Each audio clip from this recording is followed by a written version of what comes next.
সবচেয়ে বেদনাদায়ক লাগে যে আমরা একটা সো কল্ড ফ্রেন্ডশিপ বাংলাদেশ ভারতের মধ্যে দেখি, কিন্তু এই অঞ্চলে সীমান্তে ভারতকে আমরা যেই যুদ্ধং দেখি, যেই শক্তিশালী, যেই মানে মারকুটে ভাব দেখি, সেটা তো অন্য কোথাও দেখি না। বাংলাদেশে কাজ করছে কমপক্ষে 2.5 লাখ বিদেশি কর্মী, যার বড় একটি অংশ অবৈধ। আর এসব বিদেশিরা বাংলাদেশ থেকে বছরে পাচার করছে 26,400 কোটি টাকা। আসসালামু আলাইকুম, সবাইকে স্বাগত জানাচ্ছি। মাসুম মাহবুব। ওপেন দাইস মানে সত্যকে সত্য বলা, মিথ্যেকে মিথ্যে বলা। আমরা শোনা কথা নয়, চোখে যা দেখি তাই বলি। ভারত চীন সীমান্ত দ্বন্দ্বের মধ্যে হঠাৎ করে চীন বাংলাদেশকে শুল্ক মুক্ত পণ্য রপ্তানির একটা সুযোগ দিয়েছে। যখন ভারত এশিয়ার পক্ষ থেকে একেবারেই একঘরে হয়ে পড়েছে, যখন এশিয়ার কোনো রাষ্ট্র ভারতকে কোনো প্রকার সাহায্য সহযোগিতা করছে না, ঠিক তখনই চীন শুল্কমুক্ত পণ্য রপ্তানির সুযোগ দিয়েছে বাংলাদেশকে। এই ঘোষণার পরপরই ভারতের মিডিয়া বাংলাদেশের বিরুদ্ধে উঠে পড়ে লেগেছে।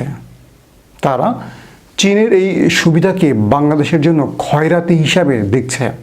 ভারতের আনন্দবাজার, জি নিউজ সহ অনেক গণমাধ্যম ইতিমধ্যে বলতে শুরু করেছে চীন বাংলাদেশকে খয়রাতি দিয়েছে।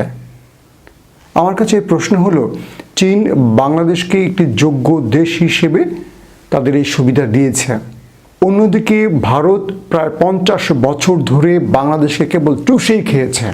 চীন যখন বাংলাদেশকে শুল্কমুক্ত পণ্য রপ্তানির সুযোগ দিয়েছে, তখন এত গায়ে লাগলো কেন ভারতের?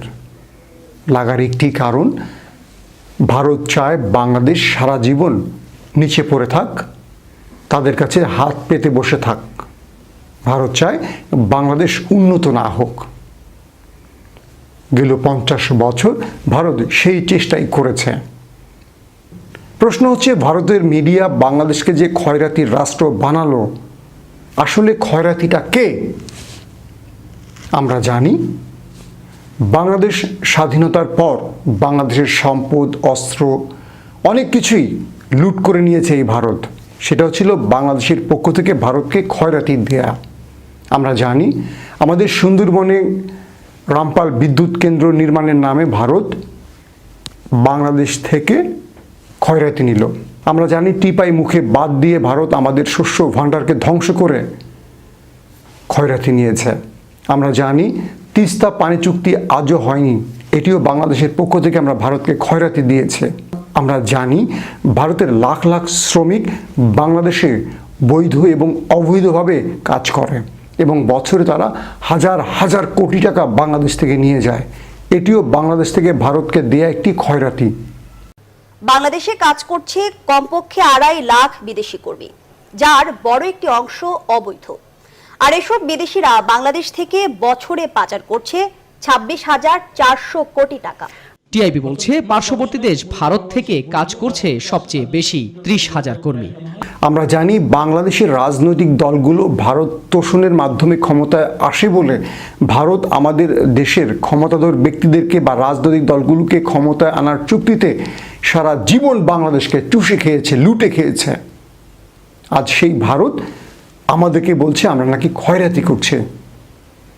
ভারত বাংলাদেশের একটি সরকারকে খুশি করে মনে করেছে পুরো বাংলাদেশ তারা কিনে নিয়েছে, কিন্তু বাংলাদেশের 18 কোটি মানুষ ভারতকে ঘৃণা করে তাদের এই নীতির জন্য, কারণ তারা বাংলাদেশের মানুষের স্বার্থ কখনো রক্ষা করেনি। আজ যখন চীন বাংলাদেশকে শুল্ক মুক্ত পণ্য রপ্তানির সুযোগ দিয়েছে, বাংলাদেশের ব্যবসায়ীরা যখন লাভবান হবে, বাংলাদেশের ব্যবসা যখন বা বাংলাদেশের পণ্য যখন চীনে পৌঁছে যাবে, তখন ভারতের গায়ে লেগেছে। ভারত কি আমাদের এই সুযোগ সুবিধা দিয়েছে? অথচ সারা জীবন শুনেছি তারা আমাদের বন্ধু রাষ্ট্র। এটি কি বন্ধুর নমুনা? ভারতকে আমরা বন্ধু ভাবতে পারতাম যদি ভারত আমাদের 18 কোটি মানুষের স্বার্থ দেখত। ভারতের অনেক বন্ধুরা আমার ভিডিও দেখছেন, তাদের কাছে একটি অনুরোধ, আমরা ভারতকে বন্ধু রাষ্ট্র ভাবতে চাই, কিন্তু ভারত বন্ধু রাষ্ট্র হবার যোগ্যতা রাখে কিনা একটু ভাববেন। জি, ভারতের বন্ধুদের বলছি, ভারত আমাদের অবশ্যই খয়রাতি দিচ্ছে। কি দিচ্ছে? প্রতিদিন সীমান্তে আমাদের বাঙালিদেরকে হত্যা করে লাশ খয়রাতি দিচ্ছে। চীন, ভারত, পাকিস্তান, আফগানিস্তান, এই দক্ষিণ এশিয়ায় যাদের সীমানা নিয়ে আমরা কথা বলছি, তাদের ক্ষেত্রে কি অনেক সময় আমরা এরকম একটা দেখি কিনা যে জোর যার মুল্লুক তার? বাংলাদেশ ও ভারতের মধ্যে সম্পর্কের বিষয়টি নিয়ে আলোচনা তুললেই সীমান্ত হত্যাকাণ্ড সামনে আসে। সীমান্ত হত্যাকাণ্ড বলতে বাংলাদেশ ভারত সীমান্তে ভারতীয় সীমান্তরক্ষী বাহিনী বা বিএসএফ এর গুলিতে বাংলাদেশিদের নিহত হবার ঘটনা।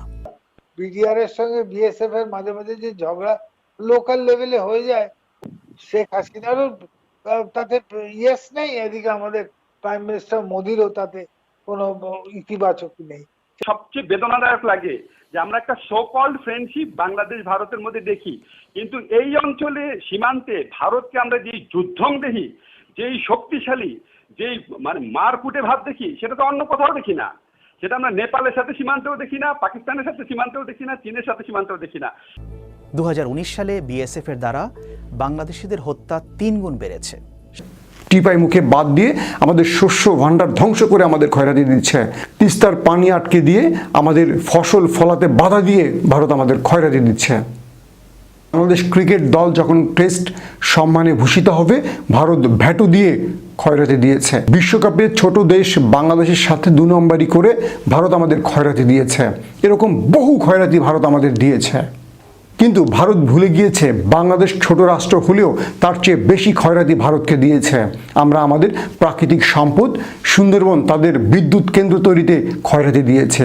ভারতের হাজার হাজার লক্ষ লক্ষ শ্রমিক বাংলাদেশে অবৈধভাবে কাজ করে আমাদের কোটি কোটি টাকা সে দেশে নিয়ে যাচ্ছে, এটিও তাদেরকে আমরা খয়রাতি দিয়েছি। দেখেন, আমাদের এখান থেকে যেই পরিমাণ ভারতের লোকজন চাকরি করে রেমিটেন্স পাঠায়, আপনি নিশ্চয়ই জানেন, এই চোখ কপালে ওঠার মতো অঙ্ক দেখলে। এবং ভারতে আপনার যেই পরিমাণ অ্যাডভান্টেজ বাংলাদেশ থেকে পায়, বিভিন্ন বাণিজ্যিক ভারসাম্যের ক্ষেত্রেও যদি বলেন অনেক বেশি। তারপর আপনার ভারত বাংলাদেশকে যেইভাবে ট্রিট করে, মানে কথায় কথায় ওইখানকার মন্ত্রীরা যেসব কথা বলে বাংলাদেশের মানুষকে নিয়ে, বর্ডার কিলিং, তারপর তিস্তা নদীর পানি না দেওয়া, মিয়ানমারের সাথে ডিসপুটের সময় বাংলাদেশের পক্ষে না আসা, এরকম অনেক অনেক উদাহরণ আছে। যে ভারত কিন্তু আসলে চেষ্টা করে কি, দুর্বল প্রতিবেশীকে এক ধরনের নিষ্পেষণের চেষ্টা করে। নিষ্পেষণের একটা ওয়েপন হিসাবে তারা ওই দুর্বল প্রতিবেশীর সরকারগুলোর সাথে সম্পর্ক করার চেষ্টা করে। ওই দুর্বল প্রতিবেশীর জনগণ কি ভাবছে সেটা তারা পাত্তাই দেয় না, কেয়ারও করে না। এটার পরিণতি কি হয় সেটা আমরা নেপালে দেখতে পাচ্ছি। বাংলাদেশ পৃথিবীর বুকে একটি যোগ্য দেশ। বাংলাদেশের পণ্য বিশ্বমানের বলে চীন আমাদের পণ্য তাদের দেশে শুল্ক মুক্ত রপ্তানির সুবিধা দিয়েছে। বাংলাদেশ ভিক্ষা চায়নি, কিংবা বাংলাদেশ ভিক্ষার জন্য হাত পাতেনি। আমাদের ছোট রাষ্ট্রটি চুষে ভারত খেয়ে ভারত যদি আমাদেরকে বলে আমরা খয়রাতি পেয়েছি, তাহলে এর চেয়ে লজ্জার কিছু থাকতে পারে না। যারা বলেন ভারত আমাদের বন্ধু রাষ্ট্র, তাদের কাছে আমার একটি প্রশ্ন, কেন ভারত আমাদের বন্ধু রাষ্ট্র? গত 50 বছর ভারত আমাদের কি দিয়েছে? হ্যাঁ, বলবেন স্বাধীনতা। ভারত স্বাধীনতা দেয়নি, স্বাধীনতা আমরা অর্জন করেছে। ভারত কেবল পাকিস্তানকে ভাঙার জন্য, দুর্বল করার জন্য আমাদের সাহায্য করেছে, আর আমরা রক্ত দিয়ে বাংলাদেশকে স্বাধীন করেছে।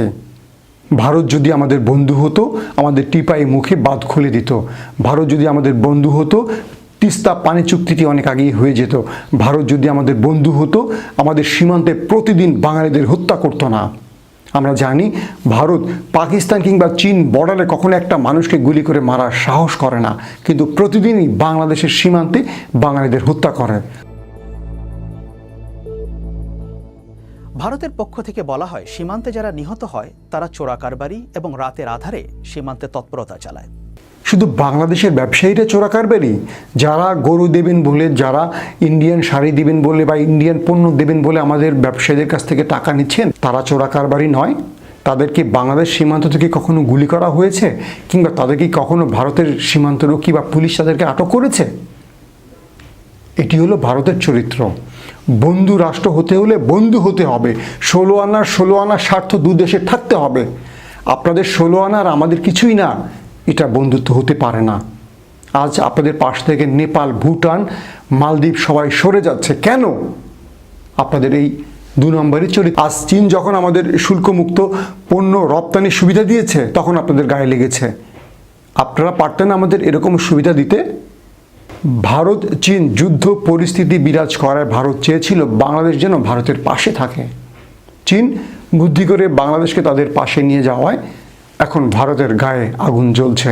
আপনারা সারা জীবন বাংলাদেশকে চুষে খাবেন আর বাংলাদেশ সারা জীবন আপনাদের পাশে থাকবে, এত বোকা বাংলাদেশকে ভাবার কোনো প্রয়োজন নেই।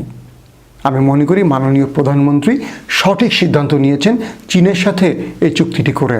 আমি বাংলাদেশের মাননীয় প্রধানমন্ত্রীকে স্যালুট জানাই, তিনি বাংলাদেশের স্বার্থে একটি সিদ্ধান্ত নিয়েছেন।